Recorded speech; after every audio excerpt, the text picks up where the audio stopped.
नमस्कार. कोल्हापूर जिल्हा परिषदेचा मुख्य कार्यकारी अधिकारी म्हणून मी गेल्या आठवड्यात पदभार स्वीकारला आहे. सर्व विभागांची एकंदर माहिती करून घेतल्यानंतर तसेच 3 ते 4 तालुक्यांमध्ये दौरा केल्यानंतर या जिल्ह्यामध्ये ग्राम विकासामध्ये हा जिल्हा अग्रेसर आहे. विभागामध्ये सर्व टार्गेट्समध्ये प्रथम क्रमांकावरती हा जिल्हा असतो. निर्मल भारत अभियानसारख्या अभियानात देखील 1029 पैकी जवळजवळ 999 ग्रामपंचायती ह्या निर्मल ग्राम झाल्या आहेत. फक्त 29 ग्रामपंचायती आता शिल्लक आहेत. त्या देखील या वर्षीच्या अभियानामध्ये त्यामध्ये देखील निर्मल भारत अभियानमध्ये त्या पात्र होतील. या पद्धतीने उपक्रम तो हाती आता आम्ही 12 ऑगस्टपासून घेणार आहोत. शिक्षण आणि आरोग्य या 2 विषयावरती माझं प्राधान्य असणार आहे. ग्रामीण भागामध्ये जिल्हा परिषदच्या शाळांशिवाय अनेक कुटुंबांना त्यांच्या पाल्यांना शिकवण्यासाठी दुसरा पर्याय उपलब्ध नसतो. जिल्हा परिषदांच्या शाळांची गुणवत्ता जर वाढली, तिथल्या विद्यार्थ्यांना चांगल्या प्रकारे जर शिक्षण मिळालं तर त्यांच्या आयुष्यामध्ये पुढे जाऊन ते चांगलं उच्च शिक्षण घेऊ शकतील. त्यांच्या घरामध्ये त्यांच्या शिक्षणामुळे निश्चित मोठा परिणाम होऊ शकेल.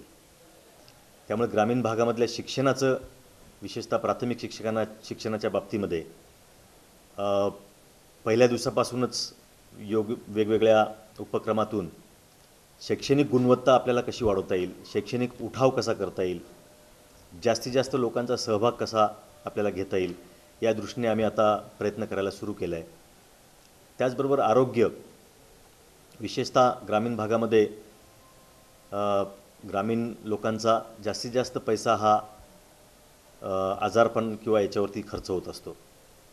त्यामुळे सर्व दवाखाने सुसज्ज करून तिथली सेवा उत्कृष्ट मिळेल, जास्तीत जास्त ग्रामीण भागातील लोकांना वैद्यकीय सेवांचा लाभ हा पोचू शकेल, यासाठी अत्यंत स्ट्रिक्ट अशी monitoring system, evaluation system, need assessment आम्ही करतो आहे. कुठे काय आवश्यकता आहे, कुठे अजून आपल्याला काय नवीन सुविधा करणे आवश्यक आहे.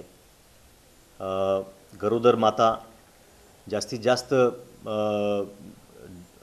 डिलिव्हरीज ह्या प्राथमिक आरोग्य केंद्रामध्ये व्हाव्यात, यासाठी देखील प्रयत्न वैद्यकीय अधिकाऱ्यांना करायला सांगितले. त्यासाठी जो टोल फ्री क्रमांक आहे 102, तो फिरवल्यानंतर गरोदर मातेंना पिकअप करण्यासाठी व्हेकल जाते, त्यांना 3 दिवसानंतर सोडण्यासाठी देखील व्हेकल जातं.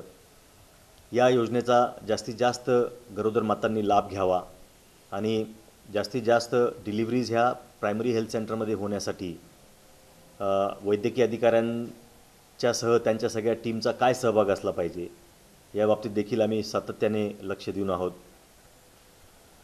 ग्रामीण भागातल्या प्रत्येक खेडेगावात, प्रत्येक गावामध्ये आजपर्यंत वेगवेगळ्या योजनांमधून काय उपलब्ध झालेलं आहे, कोणत्या कोणत्या सुविधा आल्या आहेत आणि यापुढे कोणत्या सुविधा करणं आवश्यक आहे, ज्याला नीड असेसमेंट म्हणता येईल, हे प्रत्येक गावाचं नीड असेसमेंट करायला मी सूचना दिलेल्या आहेत.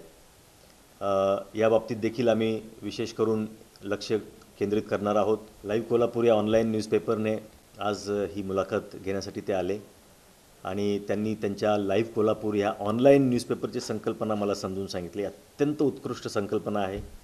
पर्यावरणाचा ऱ्हास टाळण्याच्या दृष्टीने हे एक फार मोठं पाऊल आहे आणि जास्तीत जास्त लोकांनी ऑनलाईन न्यूजपेपर हा वाचला पाहिजे, जेणेकरून कागदाचा कमीत कमी वापर होईल आणि खरं म्हणजे ग्रामीण भागातल्या विद्यार्थ्यांना देखील याचा फायदा होऊ शकतो की कम्प्युटरचं शिक्षण जे आहे त्याचा उपयोग देखील त्यांना या ऑनलाईन न्यूजपेपरच्या माध्यमातून करता येईल. हा एक चांगला उपक्रम आहे. थँक्यू.